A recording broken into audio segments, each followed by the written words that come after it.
Hello, everybody. This is Susan Heaton-Wright and Nick Simon from Superstar Communicator podcast. Here we are today talking about public speaking. So Superstar Communicator is all about presenting the best version of yourself in all business conversations. So that can be meetings, presentations, a virtual meeting like this, networking, and public speaking. And public speaking is one of those areas that many people can get very nervous about. In fact, there are statistics that suggest that 75% of people would rather die than do public speaking. Now, I don't recommend that. And also, I feel that that's a waste of a good life, isn't it? And there are ways that you can get around and help develop those skills that you feel less nervous. But I will say a secret that I always get nervous before I speak. And I haven't always done this. When I was very young, I was very quiet in class, and the sort of family message was that I shouldn't speak up. So I had to push through a number of things in order to do public speaking.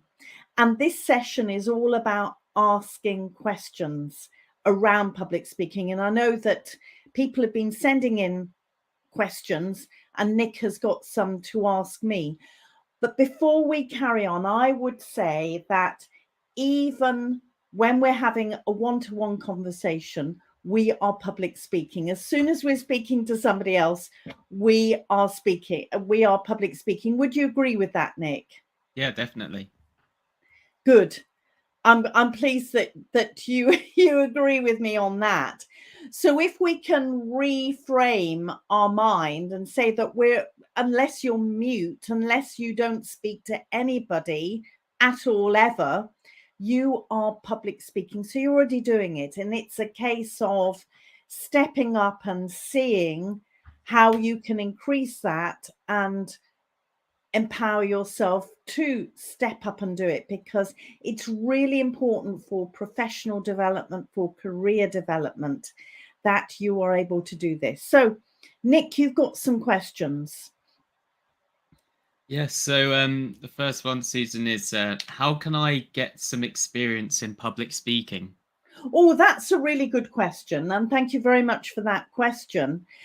I believe that, especially if you're nervous about speaking at work, there are ways that you can do it.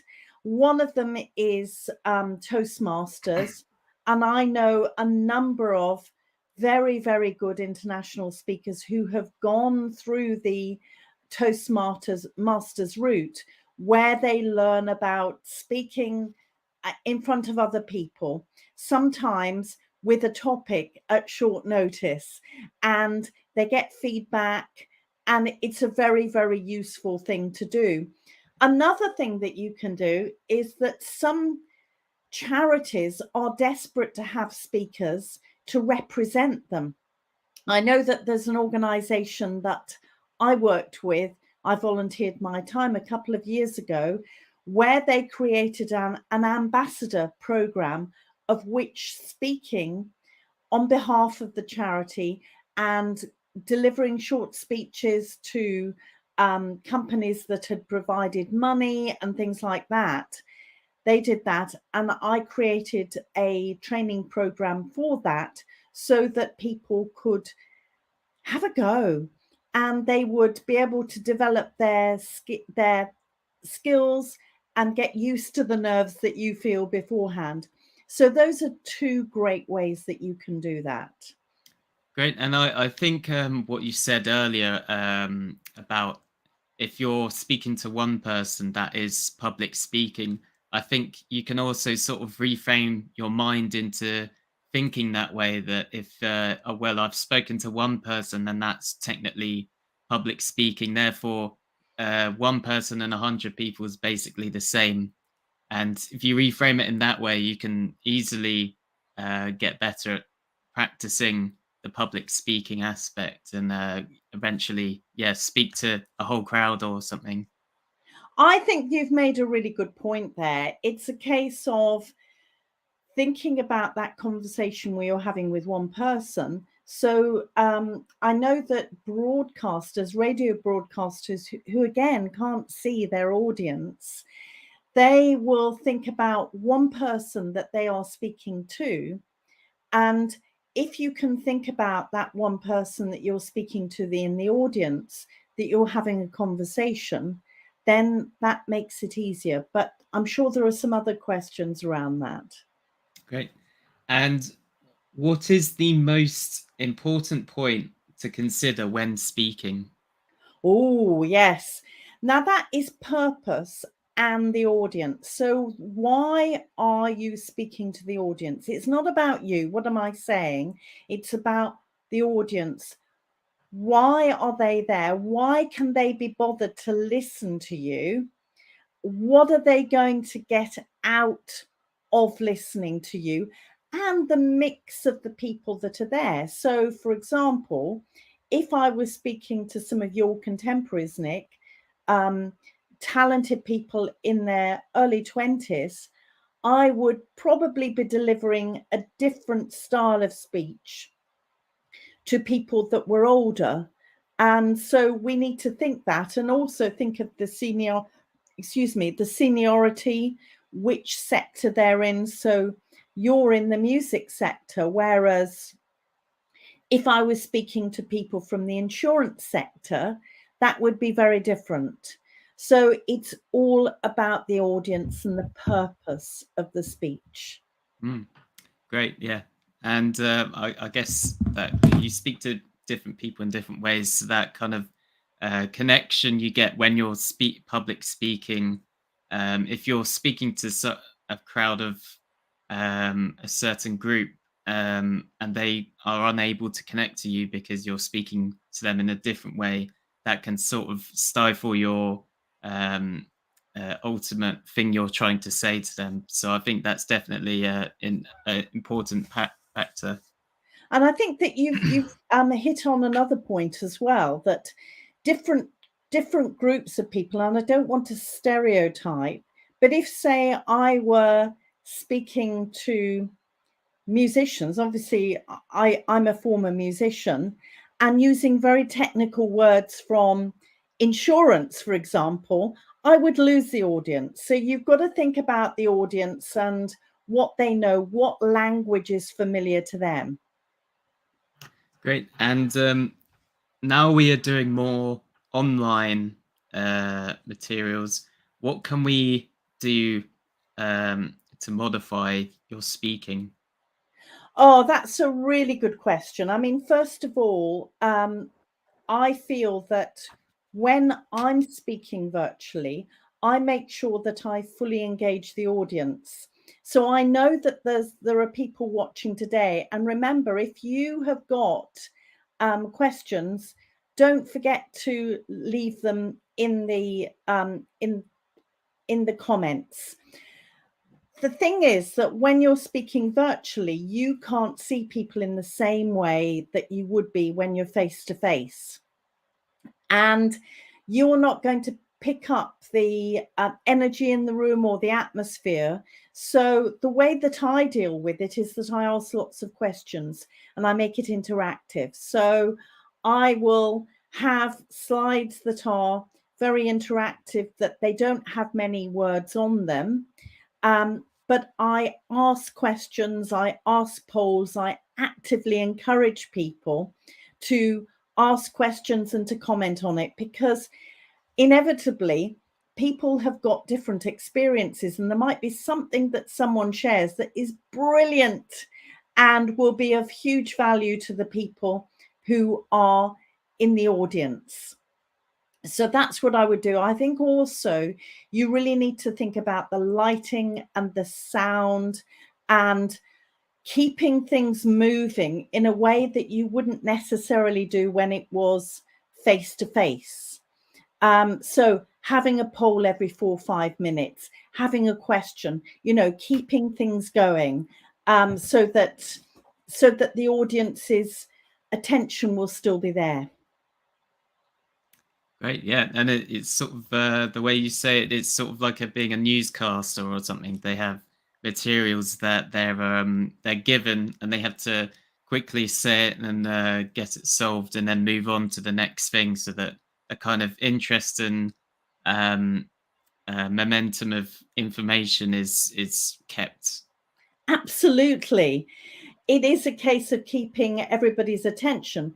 And I would say, oh, we've got a question.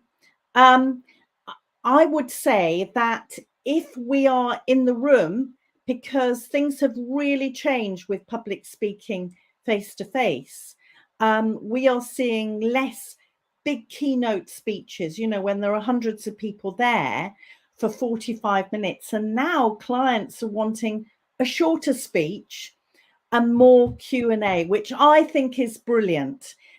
And so I would say that when you're doing a public speech, making it shorter and making sure that it's top level, that people will be very interested and be curious enough to ask questions, because that's when the real gems come out, of which we have got I don't know who this is, but it's a LinkedIn user. Do say who it is.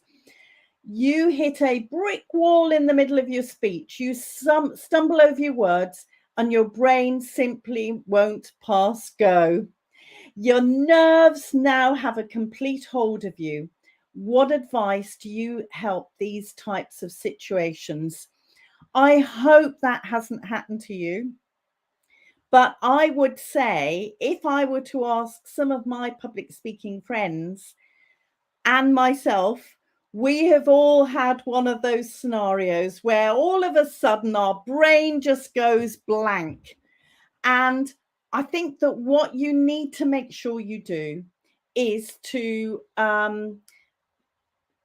take a deep breath, perhaps walk to the other side of the room, and start what you were saying.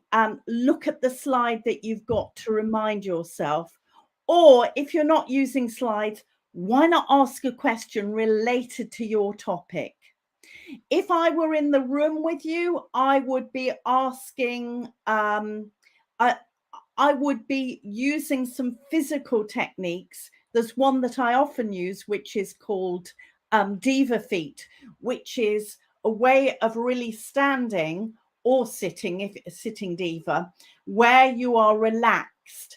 And certainly when I was a singer, there were times when I would get tense, because we all do, and I would think feet, and I was able to relax. And I use that as a sort of emotional anchor when I'm speaking, if I'm getting a bit tense or thinking, oh, I'm going to forget the next bit of this speech. So yeah, if I were in the room, I would have, working with you in the studio, I would do this sort of thing with you. I hope that answers your question. Are there any other questions? I think there's a new one. Oh, I can't, for some reason, I can't see these now. Do you want to read it out to me? Yeah. So this is from Lynn Scott, who Hi, asks, Lynn. in a virtual technical engineering work meeting, it is helpful to send out a pre-read, then review it so everyone starts in an activated state. Does that work for more general talks? Now it sounds as though, Lynn, that this is more related to a meeting rather than a public speaking speech. But I would agree with that. Certainly, there are a couple of speeches that I've been doing in the last couple of months, and I have sent a little video beforehand to create the curiosity to share one or two things that I'm going to be talking about, so that people are prepared. So I think that that's a really, really good way of doing it. It's almost an equivalent of sending a pre-read, isn't it? But you don't want to give away everything beforehand by expecting people to read a load of information. And a public speech is going to be slightly different from a technical engineering work meeting, because you're not going to go into technical information in the same sort of way. A technical speech, ideally, you want to intrigue people, create curiosity, and get them to ask more questions. So you're giving an overview. All right. Yeah, and I think Lynn added a bit more to that question. So, what about audiences who are more diverse in knowledge and ability? And how do you give more context before you start? Okay, so that there are two more questions there. So audiences who are more diverse in knowledge and ability, my feeling is that you should keep everything at what I call headline level. So not going into too much detail and never assuming that people know more than they do. You're giving an overview. And if you're wanting to educate those people who don't know as much, what you could do at the end is to have a QR code or a link so that people can download further information so they can learn from that. And absolutely, and diversity doesn't exclusively mean age or race. It also, or culture, it also means what level they are within an organization. So the other one, how do you give more context before you start? It'd be great to have a little bit more information about that. But the way that I do it is that I would introduce, I would give a lot of information beforehand for the organizer of the speech. So I do a summary of what the speech is about and some clear outcomes. And if necessary, I would do a short video beforehand saying, hi, I'm really looking forward to meeting you. I'm going to be speaking about this. I'd like you to have a thought about this point. If necessary, you could have a link to an article as well, or there might be a TED talk that's a similar topic to start the curiosity, start the idea to prepare the audience. Okay. Great. And furthering on from what you said about audiences having a sort of diverse knowledge and ability, I was interested to see how do you approach the audience and not come off as underestimating the audience's knowledge? Oh, well, I think that you have to add curiosity and interest to that. So even if everybody in the room is more experienced than you, if you've got a story related to that, either a personal one or one from a colleague who learned something, that people's interest is going to be there. Great. And has public speaking changed? Yes, I believe it has. As you know, I'm a fellow of the Professional Speaking Association, and which is a huge honor. And there are some people who are fellows who are very experienced, and they have been speakers for a number of years. I was speaking to one of them recently, and he said that now virtually all of his work is facilitating workshops rather than keynote speaking.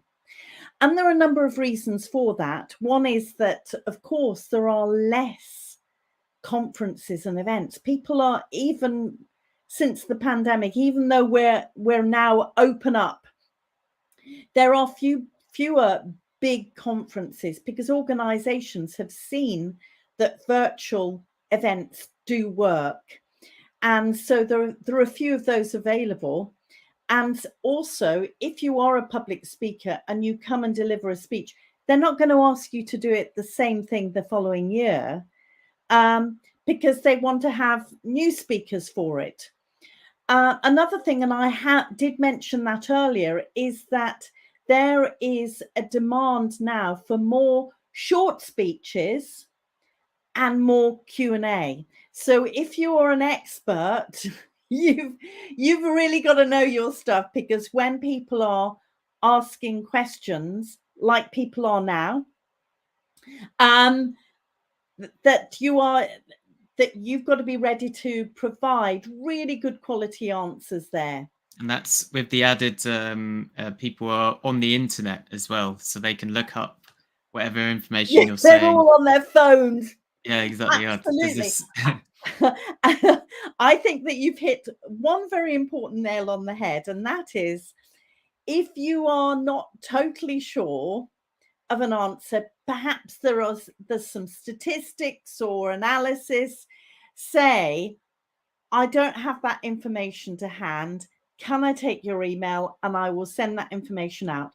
Certainly, there was a speech I did a year ago, and there was something very, very specific. So I sent out the information to the booker afterwards, and they distributed it to all of the audience. And that means that I'm still demonstrating my credibility, and it answered the question. Yeah. And we have a question from LinkedIn user. How has public speaking changed you? Oh, that's a really good question, isn't it? Sorry, let me reframe it. So, has public speaking changed you? And if so, how has it? Oh, it has changed me, because it has given me a voice. It has made me speak up. Certainly in meetings, I am able to speak up far more than I used to when I was younger. That might be partly to do with age, that you reach an age when you think, I'm just going to say it. But absolutely, it has given me the confidence that I have an opinion, and I have a valued opinion that will be useful in the conversation in a meeting. But it has also built up my confidence generally and my visibility. I mentioned that when I was younger, I was very quiet and very reluctant to speak up in class, and I would avoid public speaking. But honestly, it has made a real difference to me personally and professionally. Great. And we have a few more questions. Fabulous. So Crystal Gartner says, "Hi, Susan. Thanks Hi. for the talk. Very interesting. Could you give us a bit more information on the non-verbal of the speech, as in tone of voice, breathing, articulation, and how that translates nowadays into virtual meetings without a camera?" Oh gosh, loads of questions here. Yeah. I think I'm gonna, Crystal, I think I'm gonna have to do an Ask Susan just on non-verbal communication. However, as we know, it's not exclusively what we say, but how we say it. And that is related to our non-verbal communication. So our posture, our gestures, our facial expressions, and the tone of our voice.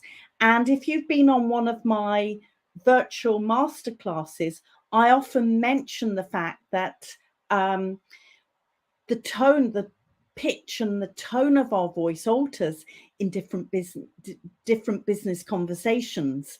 So if we're nervous, the voice goes up, and we can pick up on that subconsciously. So we're going to feel, if we're listening to a speaker whose voice sounds nervous, we're going to pick up on that, and we're going to question what they're saying with the tone of voice, because it doesn't match.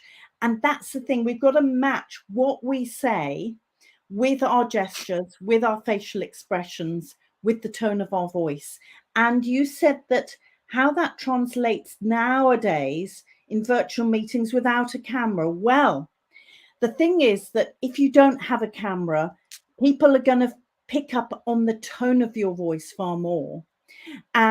But if you are sat in such a way that you are, you're tense, that's going to project onto the tone of your voice. And as with the telephone, if the only other clue that people have other than what you say is the tone of your voice, you need to imagine that you are in the room or the camera is on so that you're relaxed and your voice is free. Okay? Great. And Lynn Scott has another question. Oh, What is the situation with plagiarism, people using your content when you speak publicly or virtually? Do you see your thinking credited to others?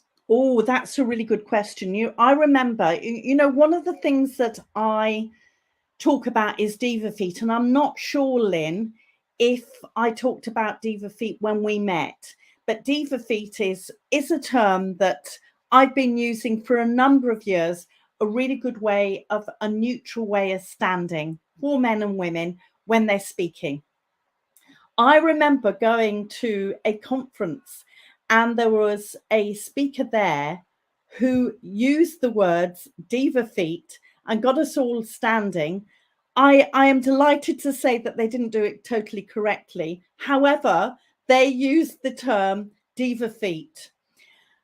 I was in a dilemma, really. One was to shout out and say, hang on, that's my term, or to try and leave it and think, you know what, this is someone that doesn't know their stuff. Diva Feet is mine. It's part of Superstar Communicator. Come to me. And so I let it go, but it is frustrating. Another thing that I talk about is ding dong words. And I have to say that I have an American client who actually asked permission and credited me for the ding dong word bingo, which was so wonderful. And I think it's an inevitability, but let's hope that there's karma and all of that comes my way again. And you said, I remember sit on your bones. Yeah, sitting diva. Yeah, it really works for that. So I have another question. So what are your 3 top tips for public speaking? Oh, okay. So first of all, as I mentioned before, think of the purpose. Why are you speaking? Why should people be bothered to listen? Think about your audience. So what are they going to get from this? Who are they? What sort of age group? What is the diversity there? Whether it is within a particular sector or is it multiple sectors? And then try to think of ways that you can engage them, not by standing there and delivering. That's the old style of speaking, but re-engage. What can you do throughout the speech to keep them interested and curious in what you're speaking about? Great. And I had another question about you mentioned how online virtual workshops are now shorter when it comes to the speaking or part, and there's more virtual interaction now. So how would you approach interacting with the audience both in real life and in the virtual? Okay, so in the virtual, I think I've mentioned that, it depends how long it is, but I actively encourage people to comment and ask questions, and I include that in my content. Oh, and Joe has said this, Mark has said that, because it can provoke discussion. I also use polls. So within Zoom, you can ask polls, you can ask questions that people can then, and one of the options that I put is other put in chat. And that's the interesting stuff. And every so often a slide, I'll say, what's the first thing you're going to do as a result of this work? So I'm getting them to think throughout the process. From a public speaking point of view, if you're face to face, I will have different things that I use. I've got cards, so I get them to hold cards up. A number of people use red and green cards.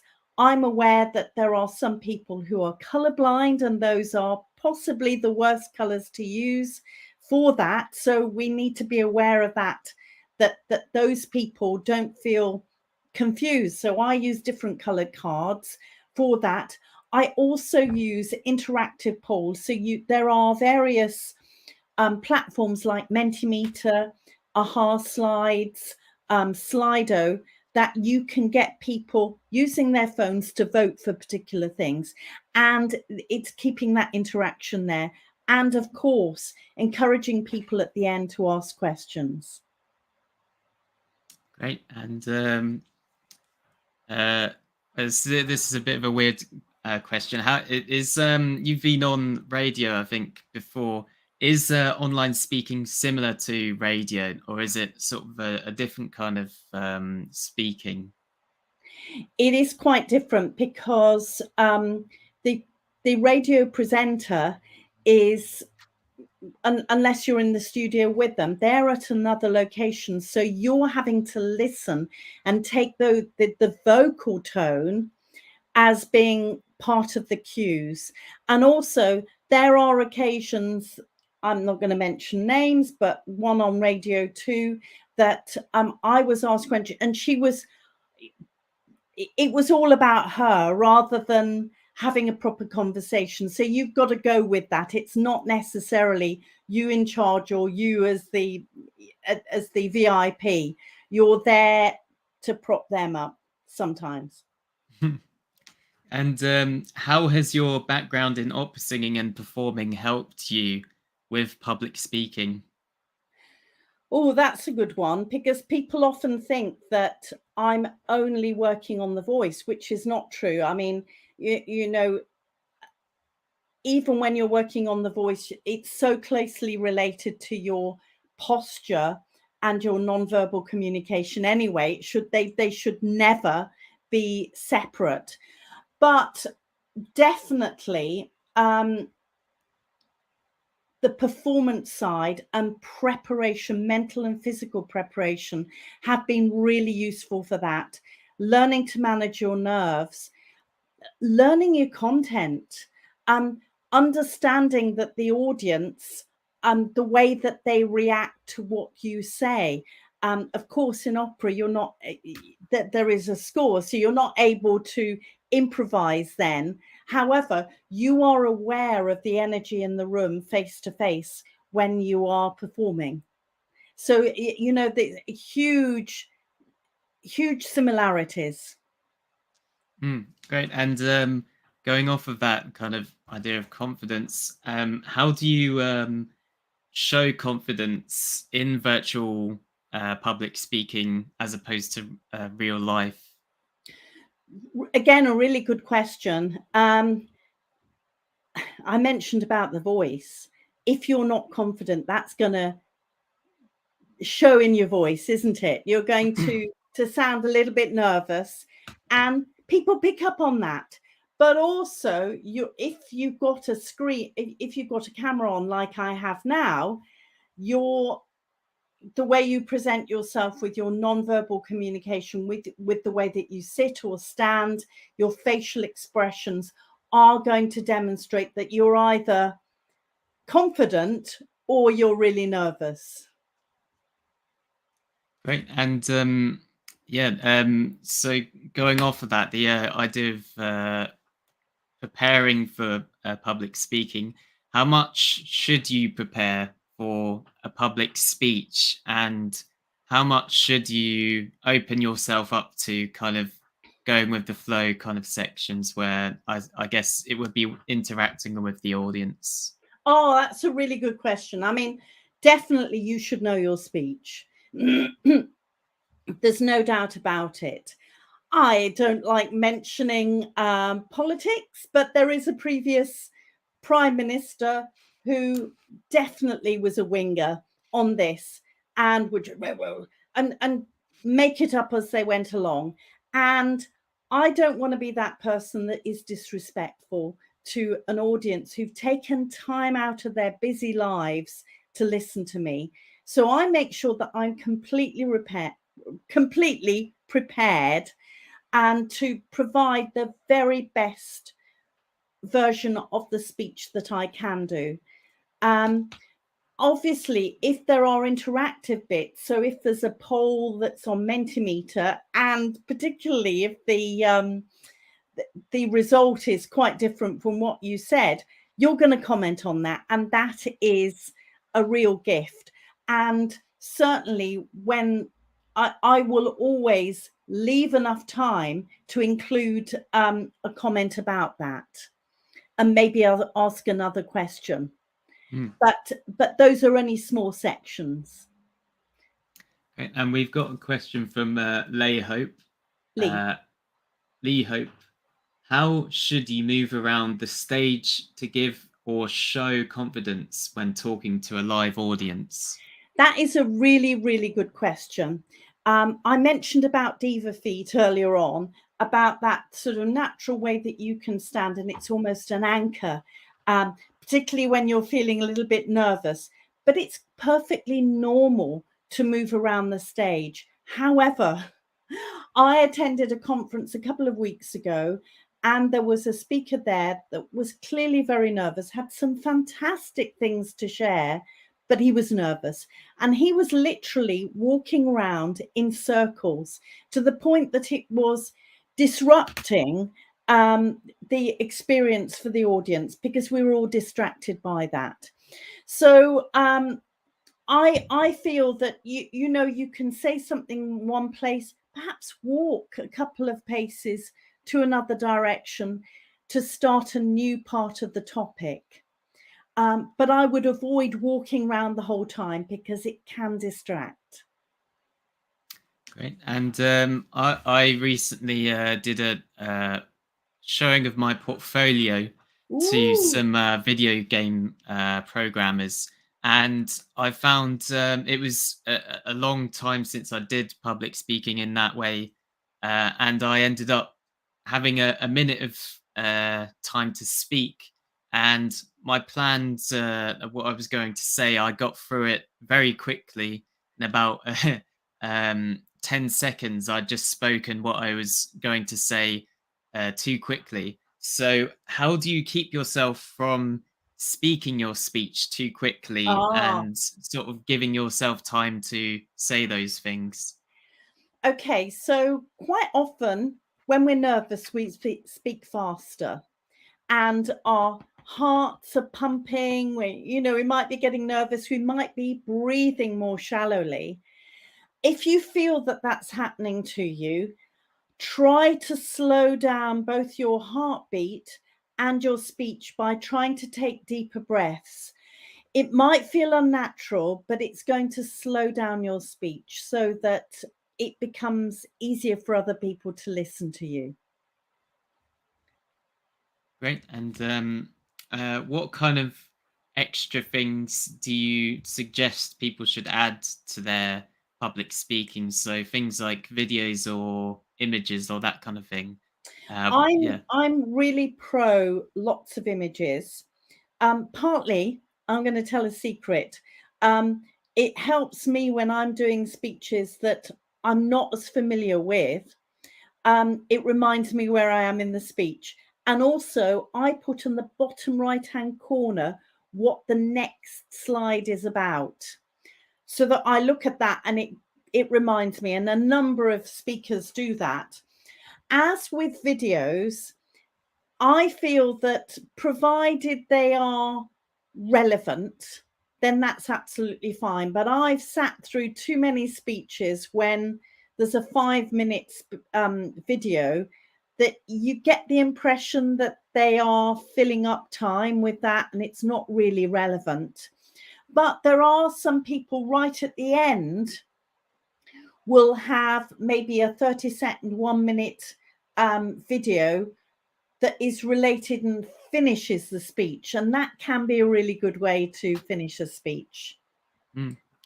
And if you're not using a PowerPoint, you're just, I remember in school we had to do public speaking for English, and you could go up with small cards and do your speech from there. But oftentimes I would just write pointers and then on the spot speak around those pointers rather than just write the entire speech. So which would you recommend to do when you're doing a public speech? Do you recommend doing an entire speech and just reading off of it, or pointers and just going with the flow of those pointers? I don't think you should ever read a speech out, because you're reading it out rather than engaging with the audience. Obviously, if you get nervous, having a couple of cards as prompts is okay. And as we saw in the coronation, there were prompt cards, weren't there? They were quite visible. But ideally, you should really know your speech and to be able to deliver it because you know it really well. And the fact is that nobody knows what you're going to say. So if you make a mistake, no one's going to know. It's not like with music, when everyone knows when you get that mistake. Yeah, great. So I've run out of questions. Oh, okay. There aren't any more. We've had some fantastic questions from the audience today. And I think we should do one on non-verbal communication because of those questions. I can't, it was from Crystal. So I promise that we will set one of those up quite soon. But thank you so much for the questions. And thank you very much, Nick, for, asking the questions. These are some of the things that here at Superstar Communicator we do. We do public speaking workshops and coaching and virtual ones as well. So if you would like more information, please contact us at superstarcommunicator.com. Be very happy to have a conversation with you. So until next time, this is Susan Heaton-Wright and Nick Simon from Superstar Communicator. Thank you very much for watching.